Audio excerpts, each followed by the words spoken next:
Thank you. First of all, we want to thank you for inviting us today for this update. We certainly appreciate the opportunity, and we appreciate your time. Um, this morning, we're going to just briefly touch upon some of the highlights from the disparity study. Each council member should have had a copy of the disparity study as well as our analysis. So we're not going to spend a lot of time on the disparity study itself. As you know, we have formed a working group and the collaborative have submitted a list of best practice recommendations. So the issue at hand is we know there's a huge income disparity. We know there's a problem with procurements as far as minority contracting, and the issue comes up as to what are we going to do about it. And we're going to go over some of those items this morning. Just to give a brief overview, one of the things that the disparity study, the economic disparity study of 2018 revealed to us is that some glaring numbers. One of those numbers was 92% of all commercial and non-city public construction, as well as 68% of the city construction goes to majority white firms, be it white male or white female. 92% private sector, 68% of city spending in terms of construction contracts.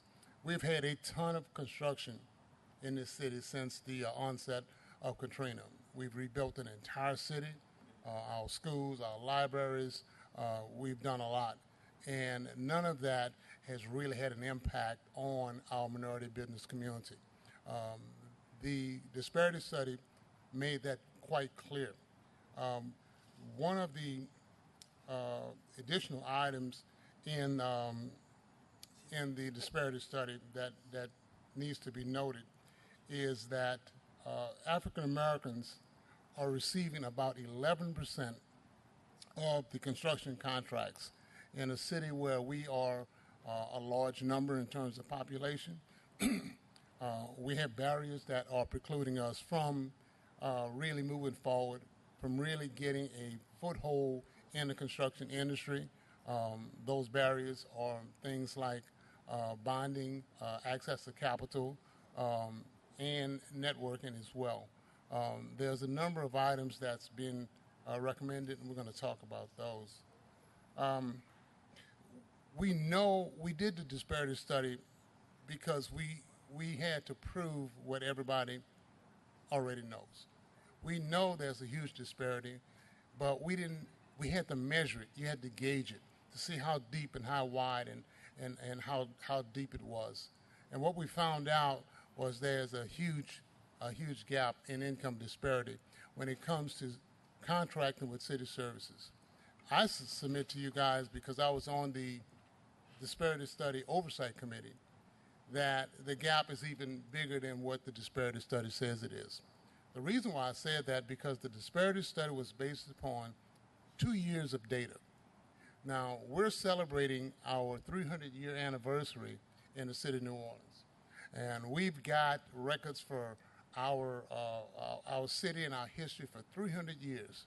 But we only had 2 years of credible data on the spending in the minority community.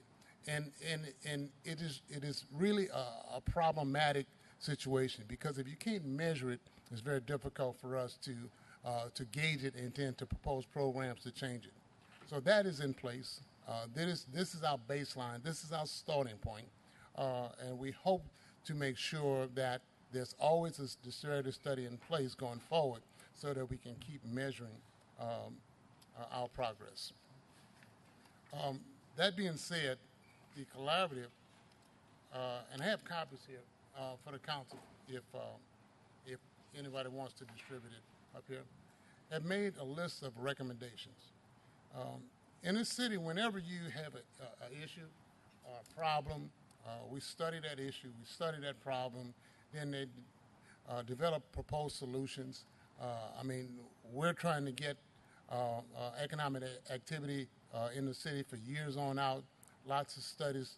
Well, the same thing has to be done with regard to economic development in our communities. Um, Now that we've done that, the question is, what do we do now? How do we move that forward? How do we address these disparity issues? And how do we do it in such a manner that it is sustainable? Um, the collaborative made a list of best practice recommendations, which you have, and I've got to make some corrections in there, if you will. And we're trying to work forward, and we're also very pleased to be in partnership with the council to try to make these recommendations a reality. The first is you'll see a list of the recommendations of new procurement initiatives for the city of New Orleans. Then there's another area, recommendations for the Office of Supply Diversity. And lastly, there's a list of recommendations for the City Council.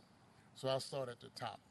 To integrate into the existing program an African American that really should be minority businesses, because we're addressing all of the minority businesses that was affected in this particular procurement process.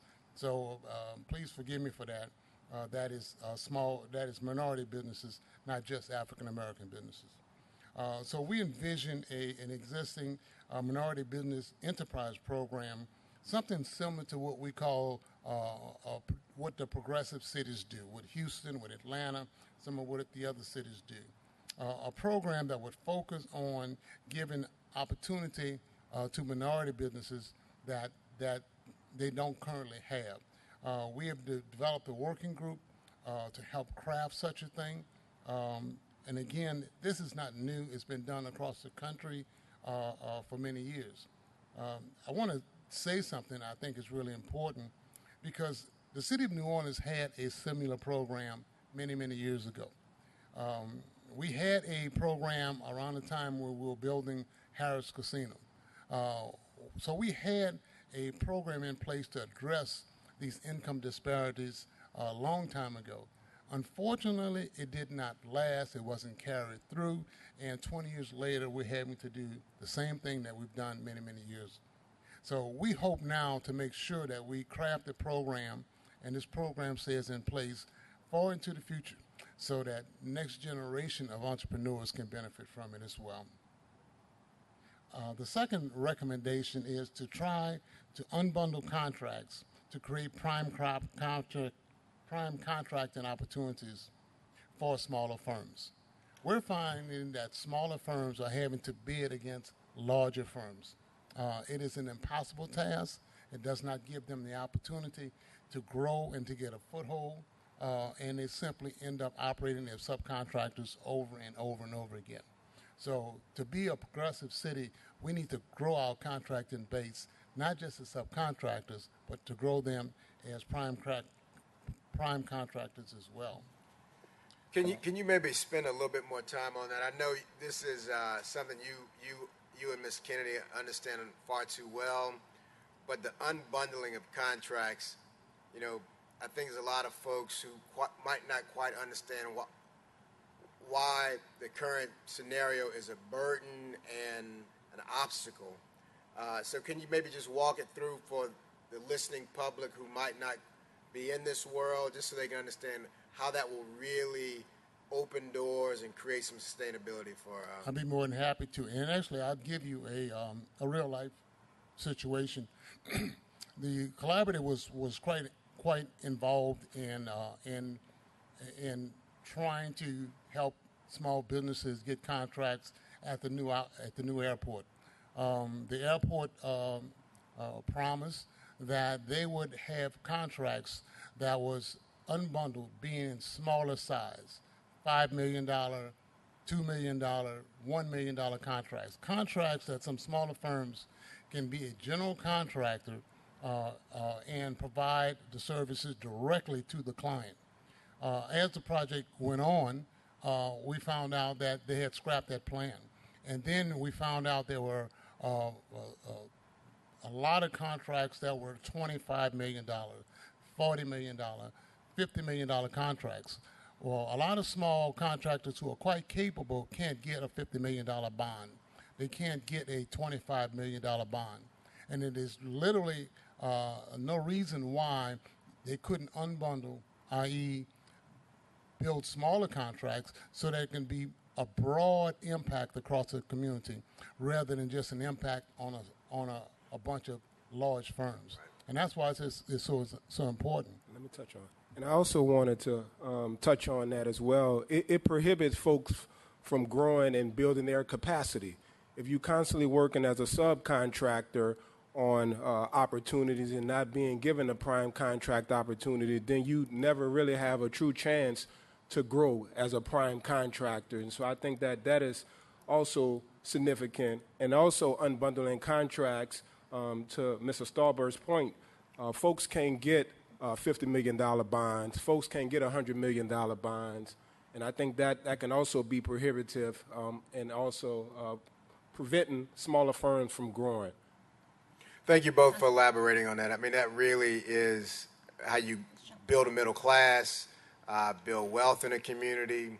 H.J. Russell was just doing sheetrock work in 1971, but because of the scenario you all are describing, he became the prime on numerous jobs throughout the world and created other younger developers as time went on. And it really does have an effect on more than just that one business. It has effect on all those other smaller businesses and people who are working for them. Thank you all for elaborating on that.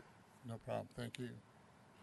Item number I wanted three. to, Mr. Stallburn, Mr. Kennedy, and to Jason's point, I wanted to add that, unbundling allows for the pathway to more opportunity for our businesses. And until we have the people making those decisions have the will to stop selecting the same DBEs, we're going to continue to be in the same place we are today. And that's the culture mind frame that we have to change to allow more pieces of the pie to get to our businesses and build the small firms to medium size into large firms. Absolutely. And I think you're absolutely right, Councilmember Brissett, and also Councilmember Williams, because as smaller firms continue to grow, then they go to employing more folks. As you all remember, I guess the two of the council members who've been here the longest, when they talk about the unemployment rate for African-American males being at 52%. Unemployment rate, and that equated to about 39,000 people in this town, and that led to other social economic challenges that we have in this town, from crime and putting the burden also on household single mothers who's working in the hotel industry, who's making lower wages. So we need to be conscious of those things and how it impacts the small business community. People intuitively hire people that look like themselves for whatever various different reasons, and so we need to just be conscious of that and providing opportunities to smaller firms. Absolutely. The next item. I'm sorry. Can I just interrupt for a second? I just want to bring up sort of a point also that we discussed, which is my concern is not only what Jason and Jared raised, which are really good points, but also how do you go from one level to the next, too? How do you go from, I'm doing $500,000 worth of business to now you're becoming $1 million. And so to make sure you're graduating up through all the levels as well, I think is really important, and that there isn't a bottleneck. I mean, I think that happens a lot of times in business and in life, that there's just people in front of you and you can't seem to get over that hump. How do you start taking the smaller, either subs as you're talking about them, and making primes, or making sure that as you've grown even, that you're not getting the smaller work that's going to somebody new to replace and you're making the pie larger. I guess if I can expound on that quickly. So I had opportunity to go to Atlanta last week and had a great conversation with some of the folks in their administration. And so one of the things that I thought was profound that Mr. Larry Scott stated is that they allow firms to be in a program for 10 years. And so firms will be partnered up with prime contractors.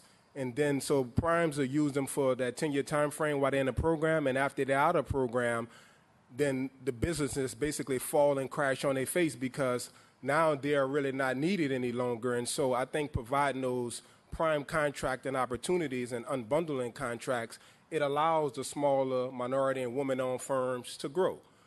It was, and I can expound and go on and on and on, but time is limited today, and so I think that's a great point, and that's why the unbundling piece can help. It helped those companies that are smaller, minority, and women-owned firms grow where they can be primes. Not saying that they will ever be able to compete directly with a Coca-Cola. Not saying that they will ever be able to compete directly with a Boeing and all these other large international and multinational firms, but I think that it can still improve the local economy because America is driven by small businesses. Absolutely. Okay, another recommendation number 3, is to implement a capital access program for minority prime contractors. We use an example, and it was in the booklet that we distributed to you guys. Mayor Bill Blasio in New York went to his bankers, the city's bankers, and said, we need to help these small businesses to have access to capital. And we want you bankers to come to the table and work with us on that. He was able to put together, I believe, a $40 million capital access program. It doesn't take any legislation, doesn't take any new laws. When banks that you're making your deposits in know that this is something that you are supporting, they have a tendency to support that. So we're asking the council and the city to consider using these type of methodologies to develop a capital access program. I want to say about how important that is because the Regional Transit Authority, RTA, has a program where if you're a DBE contractor and you win the prime contract, they have a program that will supply capital, working capital for you to execute that contract.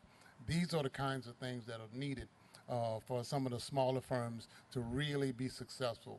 What we don't want is for firms, because of the DB ordinance and because of minority procurement goals, to get opportunity and then fail. And if they don't have capital, they can possibly fail. They will fail. So we need to make sure all the ingredients is there. Expanding bonding assistance program to cover a wider range of contractors and increase the bonding amount. There's a bonding assistance program I believe that the city has now. They put together as a pilot. I believe it's around $250,000. We've really got to grow that. We've got great opportunities coming up for procurement with the city going forward. $250,000 contracts in terms of bonds is far too small. They need bonds that's going to be a lot larger than that so that they can really get contracts that's meaningful. Item number 5 is to add a minority equity partnership to the DB scoring process. That is something that's new. That's something that we really are interested in. We had the opportunity to speak to the mayor about that. We want to see equity partnerships happen. Joint ventures, equity partnerships, and many of these deals so that not only are these smaller firms working on a project, but now they have an equity stake in a project. This helped them to gain strength, to gain economic opportunity to move forward and to really grow their firm as well.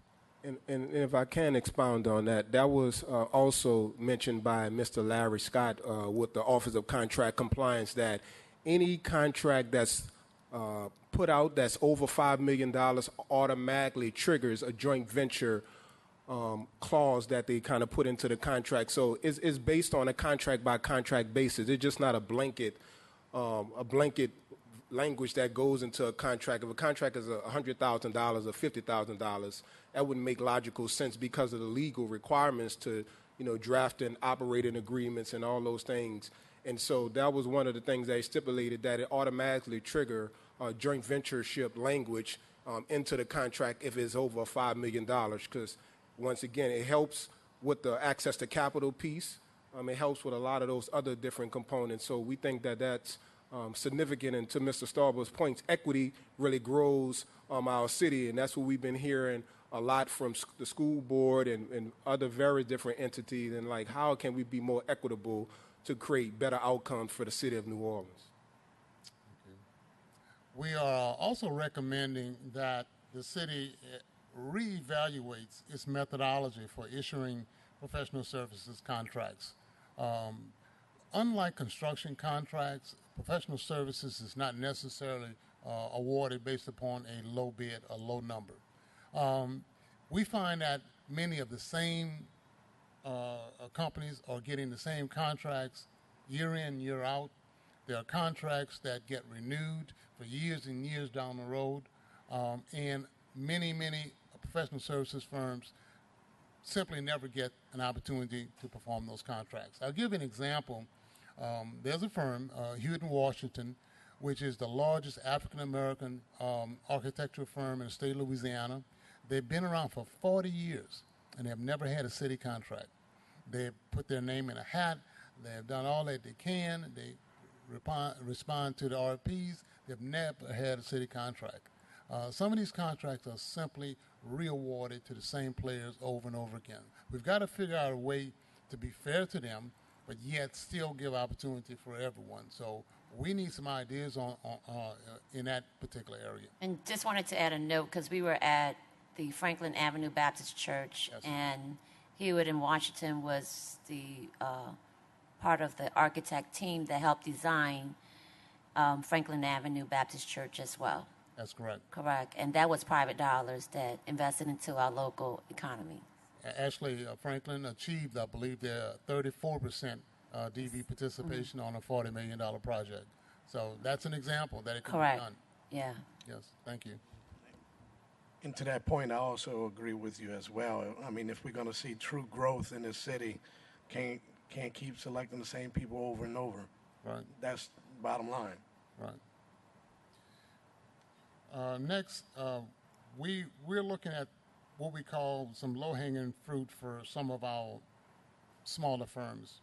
There are many what we call procurement opportunities that are below the bid threshold.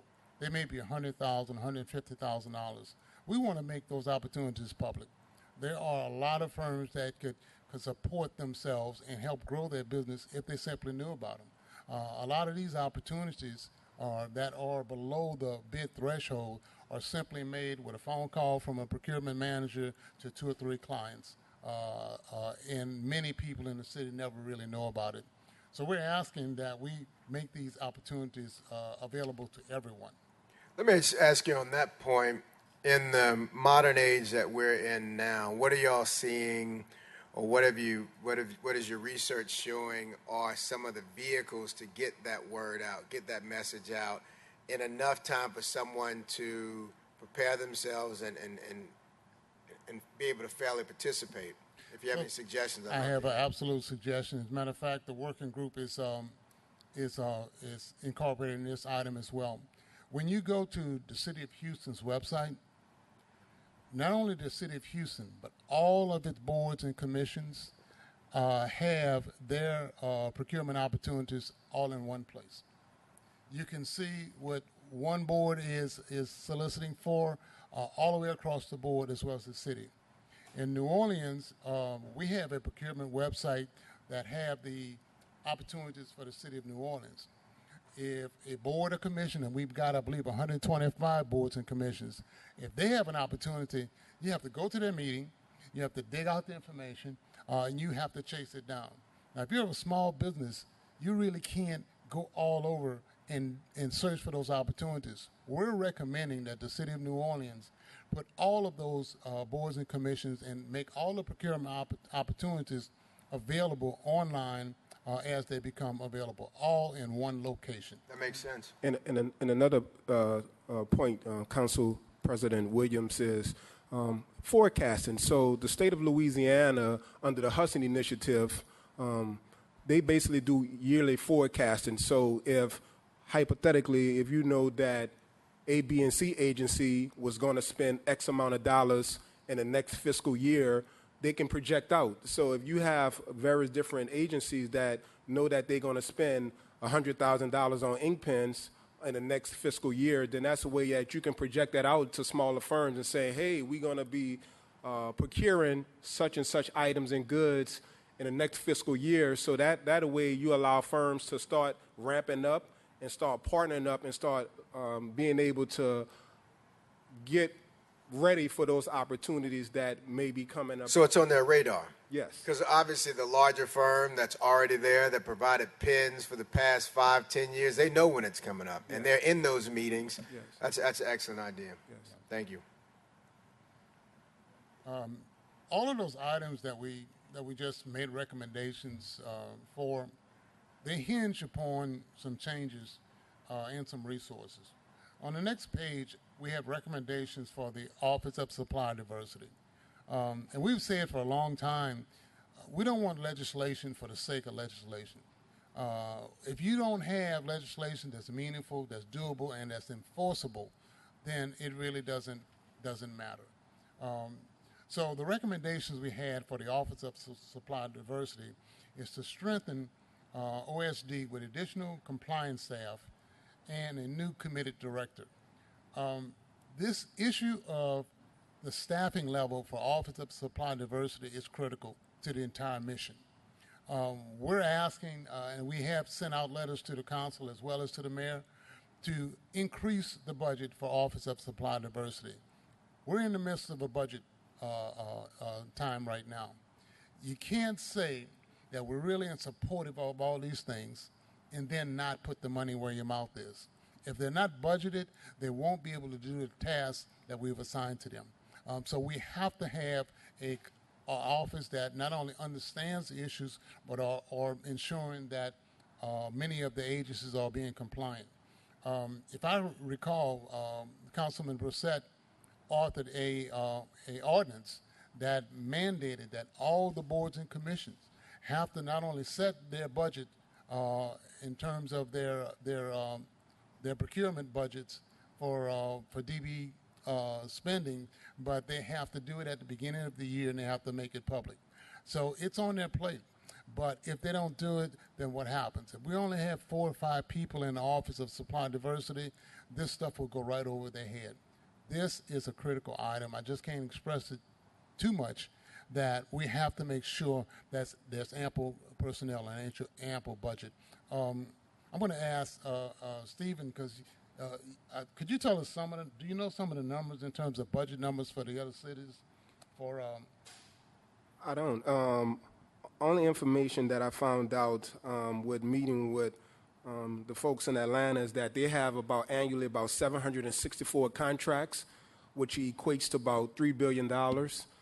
They have 84 employees in the Office of Procurement, and they have 19 employees in the Office of Contract Compliance. And so I think what was told to me by Mr. Scott is that for each contract, for each person, they review about 150 contracts, and he was just bluntly honest. He said, Stephen, we miss some of the compliancy issues on contracts because we don't have enough time and energy in a day to be able to watch all those contracts extensively. And so he was proposing to go to Mayor Bottoms to ask her to increase his budget so he can hire more people so they can be able to watch all those contracts. He said, logically, would it be really relevant and really doable for each employee to oversee about 50 to 55 contracts instead of 150 contracts per person. Next, we're also asking that we reassess and take a second look at the applications of CEA agreements. We do understand that cooperative endeavor agreements, oftentimes the city is not putting up the bulk of the resources for those projects, but we believe those projects, or some of those projects, also need to be in compliance with some of the minority spending and the DB goals as we go forward. We're asking that the city publicly advertise and promote DB programs and procurement programs in the African American community. At this point in time, there's no aggressive program in our newspapers, in our media. I mean, there's an email that's sent out, but we can do better than that. We've got to make the community aware of these opportunities. Lastly, the recommendations are for the city council, which are three. Number one is to change the city charter to update and do a disparity study every 3 to 5 years. This is what was not done some 20 some odd years ago, and this is why the diversity programs of the past was challenged and was dismantled, because you have to measure your progress every so often to be able to validate that these programs are either working or not working or need to be tweaked. So we need it in the city charter, because if it's not in the charter, there may be a new council 5 years from now, a new mayor 5 years from now, and the same thing can happen. The citizens of New Orleans and the minority community in particular cannot afford to miss an opportunity and have to restart 20 years from now. We are falling too far behind. Secondly, we'd like to see this council, especially since now there's a council member on the Sewage and Water Board, or will be, initiate a disparity study for the Sewage and Water Board. The Sewage and Water Board is a huge operation. They've got issues, they've got problems, but we're looking forward. In the future, we need to have a program over there that serves all of the people and all of our businesses. So we'd like to see a disparity study done by the Sewage and Water Board. And lastly, we'd also like to see a disparity study done by the New Orleans Tourist and Convention Board. All those are public dollars, and they need to be accountable. We believe that this chasm of disparity in terms of our income and inequality in New Orleans, everybody has to contribute to resolving it. It didn't happen overnight, and it's not going to get resolved overnight. But every entity has to be contributing to the solution. And if I can touch on that last point about like hospitality, you know, we hear various numbers saying $7 billion are generated, $5 billion are generated on the backs of folks, local folks here in the city of New Orleans. So we think that that's a huge opportune time for, you know, small minority and women-owned businesses to also participate in that economic activity, which we know that hasn't been the case in this town. And so we're looking forward to working with this council, and I just had to also express that, that we would like to participate in the hospitality industry that making money off the backs of folks in this town. So Ernest, Stephen, thank you very much.